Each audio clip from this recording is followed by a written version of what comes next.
Hey, what's up guys? Mr. Surplus Nut here, bringing a video on my Mosin Nagant, the only two that I have. I want to talk about today about the differences between the M-38 and the 1891 Mosin Nagant. These rifles, I refinished both of them with different stains and different colors. And the first one that I have here, it's a M-38. So you guys can see it up close. You can always go to my channel and view these rifles on the reviews that I have on them.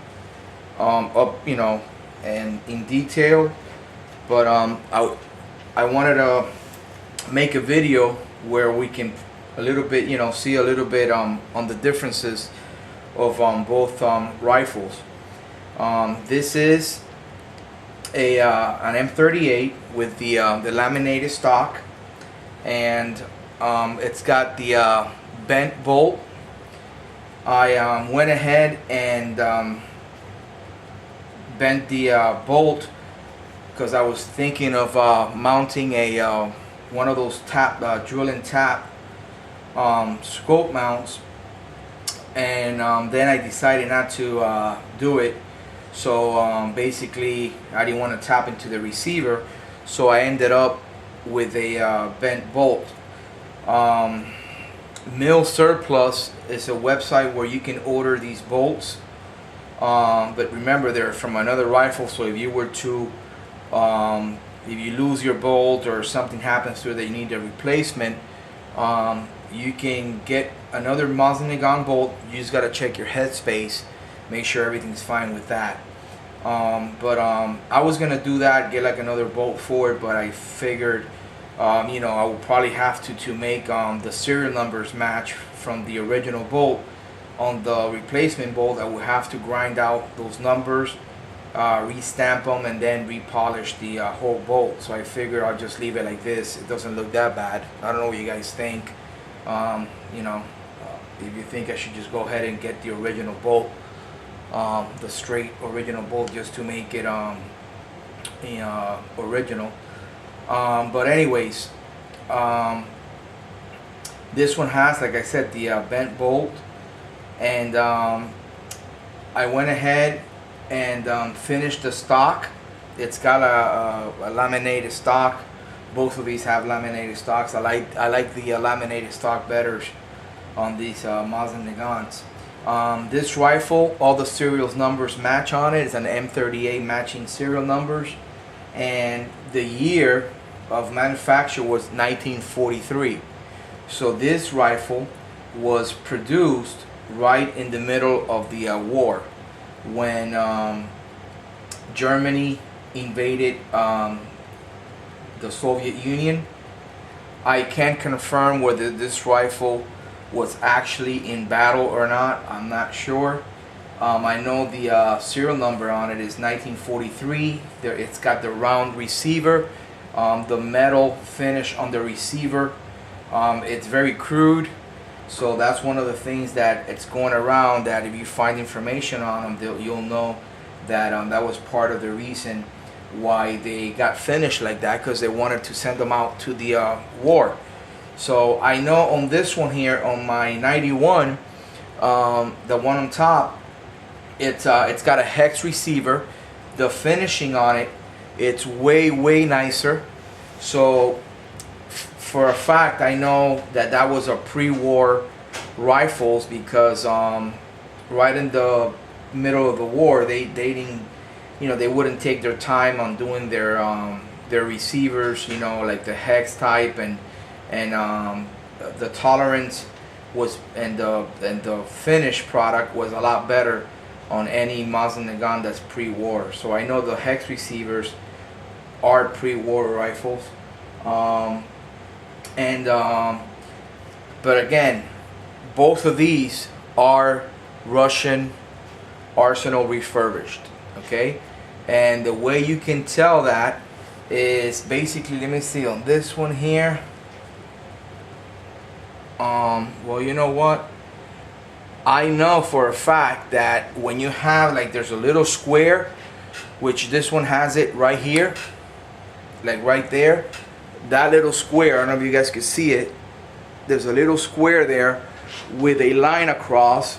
That lets you know that the rifle is an Arsenal refinish, at least a stock, in some factory. Now this one does not have it. I don't know. I mean, I don't want to say that this was.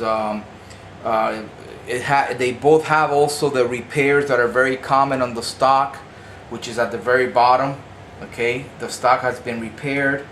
But even before I sanded this gun down completely and started the refurbishing process, I did not see that square with the little line in the middle, like right here, that tells me that it's been Arsenal refinished. I'm sure maybe this one, the 91, also has been, but maybe it was done somewhere else where they didn't went ahead and stamp it with that. I do know that they both have the repair down here on the stock. It's like a slanted repair. It's done very well.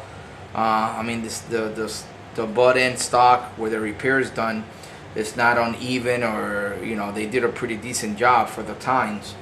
And I have seen a lot of Mosin Nagants with the same type of repair on the stock. It's on the bottom corner of the butt end, and I talked about this on both videos that I do have uploaded individually on each rifle about that repair on the stock. So I just wanted to mention that they both have it. I don't want to come out here, make a video and tell you, oh, these rifles for sure were in World War II, and and they're like the best Mosin Nagants as far as collectibles go. Dude, I just wanted to have like a piece of history, and I'm very content with them. Okay, yeah, they're Russian refurbished, so what, this one, the M-38, has all the correct serial numbers, which is 483 on the magazine, and the bolt, the receiver, the end of the butt stock. This one has it right up there. So I know my M-38 at least is a matching serial number gun. This one's not. This one I bought it from JG Sales, and I believe the bolt, the magazine down here, with the trigger guard, the whole thing, and the butt stock end plate, they are electro pencil, but the receiver, it's got the proper serial number. So I mean, I know what I was getting into when I bought it, because they did post it like that. I paid the extra $10 just to get a very decent board on the 91, and it is. The rifling is really nice and strong, all the way up to the crown of the barrel, and the rifle's not counterboard. My M38 it is. This rifle here, my M38, is counterboard. It's got like 2 inches towards the end of the crown, which has been recrowned 2 inches further back into the rifling. It shoots really good. It's a good shooting rifle. Don't get discouraged just because you might find out that you have a Mosin Nagant with a counterboard barrel. It's just a measure that they took to accurate the rifle more. But I'm really happy with both of them. I end up having a 1891 Mosin Nagant, my M38. I know the M38s are really, they're gone.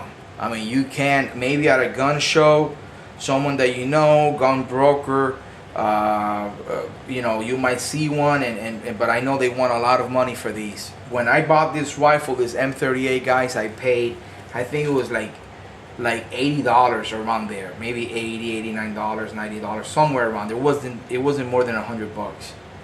And and there was a lot of them around. Even the M44s, the one with the bayonet on the barrel here that folds over, you can't even find them no more. Maybe you go to a gun show and you see a couple that are really in terrible shape, and they can always be refurbished. You know, the stock can be redone. You can retouch the bluing on it and make them look really decent. But anyways, on this M-38, I was lucky that I bought it then, because I've been researching on all the surplus dealers, and you cannot find the M-38s or the M-44s. Okay, so I think that if I find, because I do have my collector's license where I can order any of these surplus rifles, and they'll ship it right to my door through UPS. So if I find any surplus dealers, or if you guys do, leave me a comment, because I would like to maybe purchase another M38. I know out of all the Mosin Nagants, the M38s are the ones that collectors are more after, and they hold more of a value. The M38 carbines. Okay, so they did that because obviously, basically, the M38 is just a shorter 1891. That's basically what it is. It's got all the same features. They just went and they brought the barrel down to 20 inches, and I think it's under 40 inches or 42 inches, which is I know there's a spec out there that to be for the rifle to qualify as a carbine, it's got to meet a certain length. I do have it around somewhere. I didn't think about you know, bringing it to the letting you guys know about it. But anyways, we're gonna go ahead and come back, and we're gonna keep on talking about this Mosin Nagants.